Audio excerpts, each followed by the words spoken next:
Hello and welcome to Chapter 11, Integumentary System Medications for your Allied Health 3 class. Our objectives today are to be able to define all key terms, differentiate between two primary routes of medication administration in the integumentary system, and when each route would be chosen, recall at least 7 conditions affecting the integumentary system and medications used to treat them. So the skin is the largest organ of the body and it provides the first line of defense. Skin disorders are classified as infectious, inflammatory, or cancerous, and medications may be given topically, systemically, depending on the diagnosis and severity of the skin disorder. Bacterial skin infections such as acne or impetigo are treated by antibiotics. So let's talk about acne. With acne, we have the comedones, which are the blackheads. There are also pustules, nodules, and these are treated with topical or oral vitamin A, acid, or antibiotic preparations. Oral contraceptives can be effective in decreasing the symptoms of acne. Rosacea is a type of skin irritation. There is not pus present. We mostly see this in adults, and sunlight, stress, hot temperatures, alcohol, spicy foods, and hot beverages can aggravate. This is typically treated with topical medications, and the medications are the same medications that are used for acne.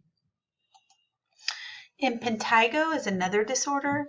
We most commonly see impetigo in children, and it's treated with topical antibiotics, corticosteroids, and in severe cases, they might prescribe the systemic antibiotics.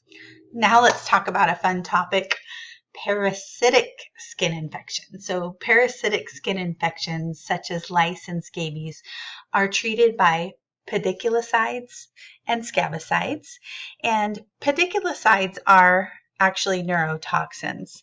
So scabies, also known as human itch, the mites burrow into the skin, and you see some webbing of fingers and toes in the axilla area and groin area. Also, we can see those areas, and they like those warm, moist areas.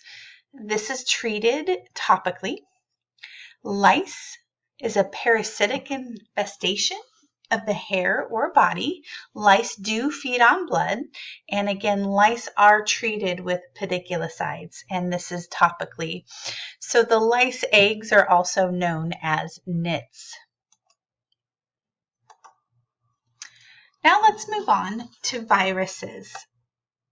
Viruses are tiny microorganisms, and they depend on a host cell for survival. Thus, they are very difficult to kill. The viral skin infection causing venereal warts and many cervical cancers is the human papillomavirus. It's noted as HPV. This virus is treated with cryosurgery. The herpes simplex virus, HSV1, causes cold sores, and the herpes simplex virus type 2, HSV2, is the sexually transmitted virus affecting the genital mucosa, and herpes zoster, which causes shingles. These are all treated with oral antiviral medications. And I apologize, I was looking at my notes and I didn't click the slide, so here's those that I just mentioned. The herpes simplex virus, which is HSV1, the herpes simplex virus type 2, HSV2, that is the sexually transmitted virus. And then herpes zoster is shingles. And HSV1, HSV2, and herpes zoster are all treated with the oral antiviral medications. So fungal infections, tinea, which is also known as athlete's foot, jock itch are two of the other names. It is treated with topical antifungals like Lotrimin and Lamisil. And Dermatophytes invade the keratin of the hair, nails, and skin. And again, the topical antifungals for infection on the trunk extremities, groin, or feet. The infection affects the scalp, then oral antifungals may be needed. Candidiasis, which is also known as a yeast infection, pruritic red rash that is painful. It's treated with topical antifungal medications. We also see here the thrush, which is the oral mucosa, and this has white plaques within the tongue, and it's treated with oral antifungals such as nystatin.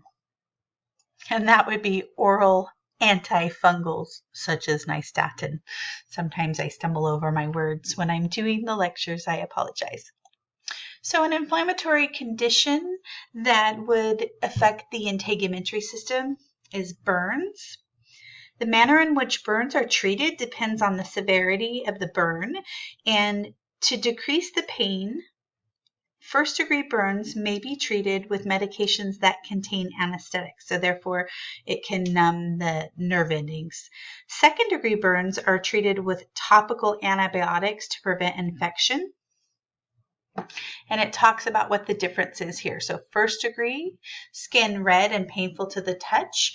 They can treat with things like lidocaine.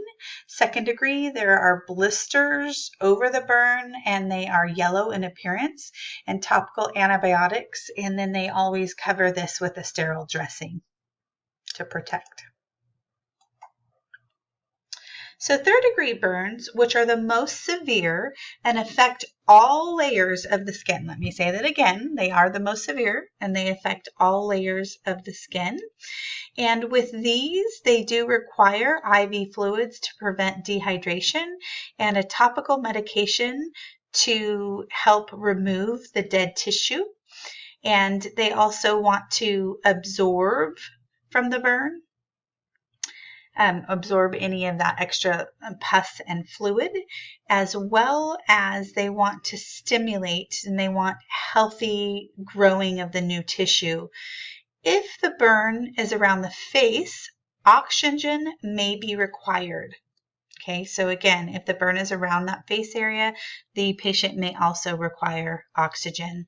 Systemic medications may include analgesics, anti-inflammatory agents, and antibiotics, again, depending on the severity and treatment of the burn.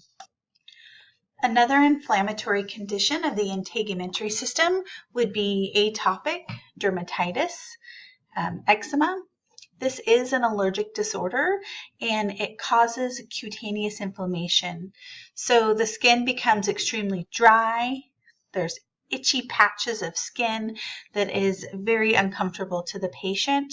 And the treatment for the atopic dermatitis is avoidance of allergens and maintaining hydration, topical corticosteroids, and oral antihistamines to relieve itching. Psoriasis is another inflammatory condition, and this is chronic inflammatory skin disease. So the life cycle of the skin is shortened, thus the dead cells cannot be shed quickly enough, and this causes a buildup of skin cells on the surface. So then you see like the flaky white appearance, and then it's on top of like the reddened plaque, and we're going to see this on the next slide here. Oh, no, we're not.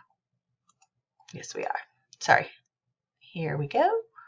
So again, see that flaky white atop the red plaque. So for treatment of psoriasis, topical corticosteroids, low-dose antihistamines, salicylic acid, phototherapy using the UV lights, and the methotrexate, either oral or by injection for severe disease. Some cancerous disorders of the integumentary system are basal cell carcinoma.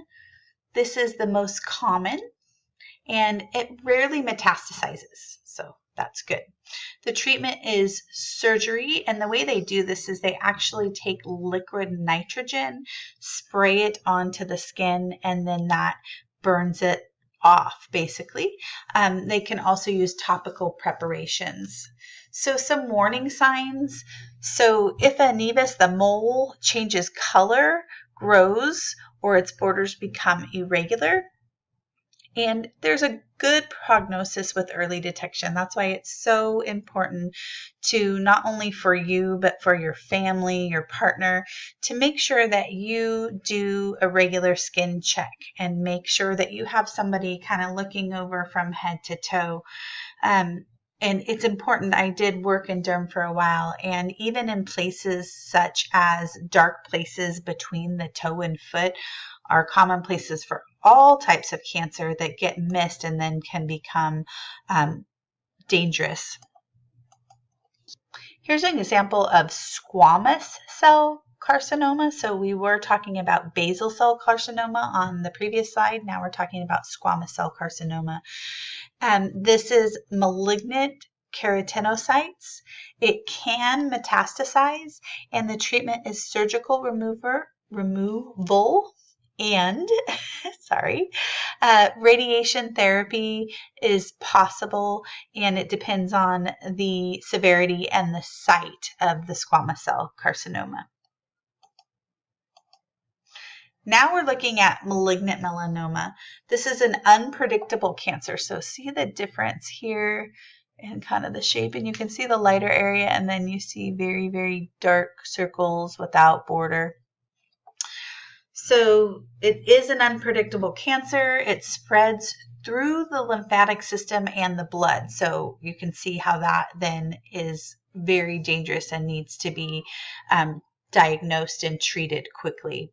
The treatment is surgery, radiation, and chemotherapy. So I want to review the 3 types of skin cancers here again, and they are basal cell carcinoma, squamous cell carcinoma, and malignant melanoma. Basal cell carcinoma is the most common and is treated with surgical excision that may also be treated with topical. Squamous cell carcinoma can metastasize. It is treated with surgical removal and possible radiation therapy. Malignant melanoma spreads through the lymphatic system and the blood, and this treatment includes surgery, radiation, and chemotherapy. Okay, we're doing comprehension checkpoints a little bit differently today. You're going to have 5 checkpoint questions, and so I'm going to ask you in a moment to pause and get a piece of paper where you write your full name and numbers 1 through 4. Then you will select the correct answer for each of your checkpoint questions, and you will be turning these in to me in class on Tuesday. So I'm asking you to pause here and get that paper ready. Question number 1.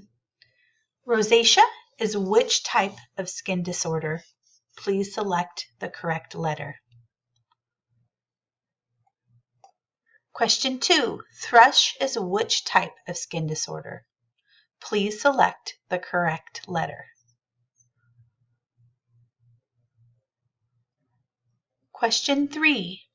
The type of burn that involves the formation of blisters and yellowed burns is? Please select the correct letter. Question 4. The most common form of skin cancer is? Please select the correct letter. Now, you will take this paper that has your full name and the answers to the comprehension check, and you will bring it to class this Tuesday and turn it in to me. Thank you so much. This concludes your lecture on Chapter 11.